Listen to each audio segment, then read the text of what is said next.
नमस्कार दोस्तों। आज के हमारे इस वीडियो में मैं आपके लिए अहोई अष्टमी की व्रत कथा लेकर आई हूँ। हर वर्ष कार्तिक मास की कृष्ण पक्ष की अष्टमी तिथि को अहोई अष्टमी का व्रत किया जाता है। इस दिन माता पार्वती की अहोई रूप में पूजा करने का विधान है। इस दिन महिलाएं अपने पुत्रों की दीर्घायु और सुख समृद्धि के लिए उपवास रखती हैं और फिर तारों को अर्घ देने के बाद व्रत का पारण किया जाता है। तो चलिए सुनते हैं अहोई अष्टमी की कहानी। एक नगर में एक साहूकार रहता था।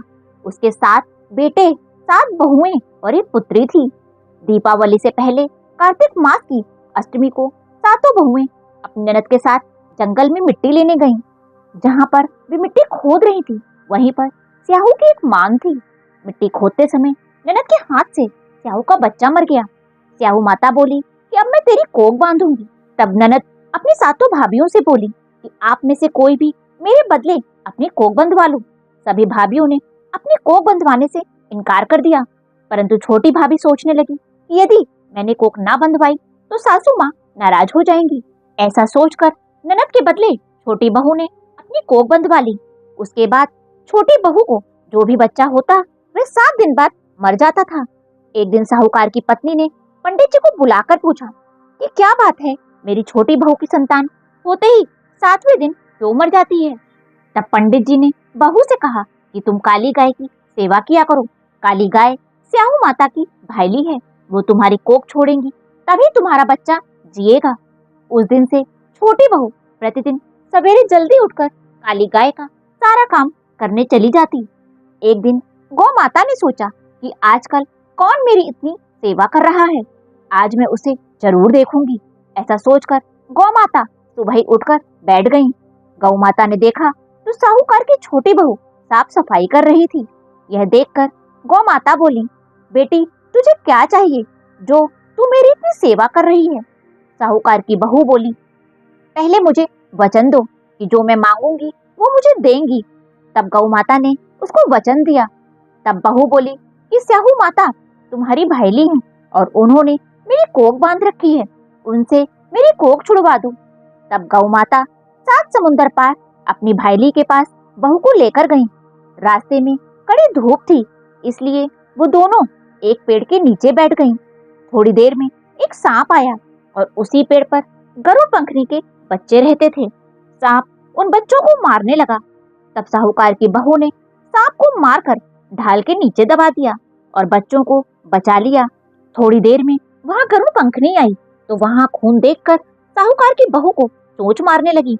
तब साहूकार की बहू बोली, मैंने तुम्हारे बच्चों को मारा नहीं है, बल्कि सांप से उनको बचाया है। यह सुनकर गरुड़ पंखनी खुश होकर बोली, तुमने मेरे बच्चों की रक्षा की है, मांगो तुम्हें क्या चाहिए। तब वह बोली, 7 समुंदर पार स्याहू माता रहती हैं, तुम मुझे उनके पास पहुंचा दो।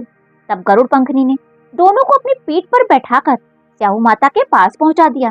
स्याहू माता गौ माता को देखकर बोली, आओ बहन, बहुत दिनों के बाद आई। फिर वह बोली, बहन मेरे सर में जू पड़ गए हैं। तब गौ माता के कहने पर साहूकार की बहू ने उसकी जुएं निकाल दी। इस पर स्याहू माता ने प्रसन्न होकर उसे आशीर्वाद दिया कि तेरे 7 बेटे और 7 बहुएं हों। तब साहूकारनी की बहू बोली कि मेरे तो एक भी संतान नहीं है, 7 कहाँ से होंगे। तब स्याहू माता बोली, क्यों नहीं है। तब बहू बोली, पहले मुझे वचन दीजिए तब बताऊंगी। स्याहू माता बोली, मैंने वचन दिया है, वचन से फिरूं तो धोबी के कुंड पर कांकरी हो जाऊं। तब साहूकार की बहू बोली, माता मेरी कोख तो तुम्हारे पास बंधी पड़ी है। यह सुनकर स्याहू माता बोली, तुमने तो मुझे ठग लिया, मैं तेरी कोख खोलती तो नहीं, पर मैंने वचन दिया है इसलिए अब खोलनी पड़ेगी। जा, तेरे घर में तुझे 7 बेटे और 7 बहुएं मिलेंगी, तू वहां जाकर अहोई माता का पूजन करना, 7 अहोई बनाकर 7 कढ़ाई करना। वह घर लौट कर आई तो देखा कि 7 बहुएं और 7 बेटे बैठे हैं। उसने 7 अहोई मांडी और 7 कढ़ाई करी और फिर अहोई माता का पूजन भी किया। दिवाली के दिन जेठानियां आपस में बात करने लगी कि जल्दी जल्दी पूजा कर लो, नहीं तो छोटी बहू बच्चों को याद करके रोने लगेगी।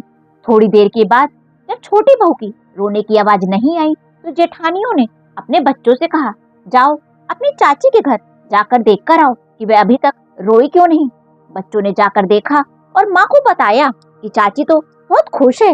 यह सुनते ही जेठानियां दौड़ी दौड़ी उसके घर गईं और बोली कि तुमने अपनी कोख कैसे छुड़ाई।